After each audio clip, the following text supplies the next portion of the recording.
I am not alone. There's a God who always has a will in every circumstance. It's David who says in Psalm 23, I feel like preaching here. Psalm 23, then says, listen, though I walk through the valley of the shadow of death, that's what he says. Though I walk through the valley of the shadow of death, I will fear no evil. If you were to ask him why, he then declares, for thou art with me. In other words, your presence is with me, even though I am walking through the valley of the shadow of death. There are moments in our lives. It's just human. Some of the things we go through, it's not the devil after you, it's just life. It's the human experience. We're going to go through seasons. We're going to go through stages. We're going to go through places where we are going to wonder, I know I am alone here. I feel like I am alone. I conclude that I think I am far from it. I wanted to understand, child of God, there's no place you can ever be. There's no place that can ever be called a place where God's presence is not. So even though he does not will every circumstance, listen, that matters, because people have come to me and asked, Pastor,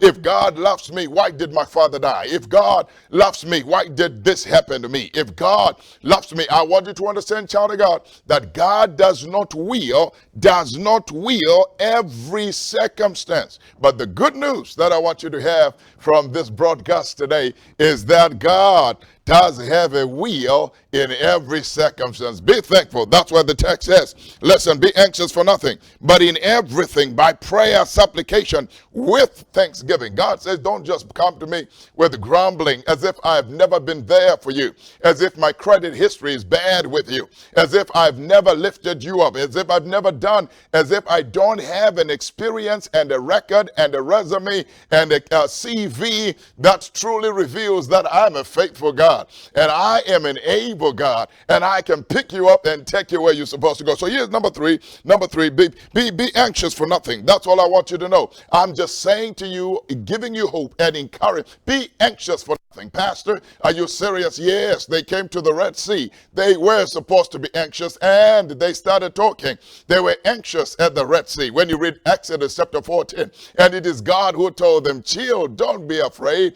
I mean, go forward. Why? Because whilst God does not will every circumstance, I want you to understand he has a will in every circumstance. And number three, I want you to understand this thing. Here it is from the text.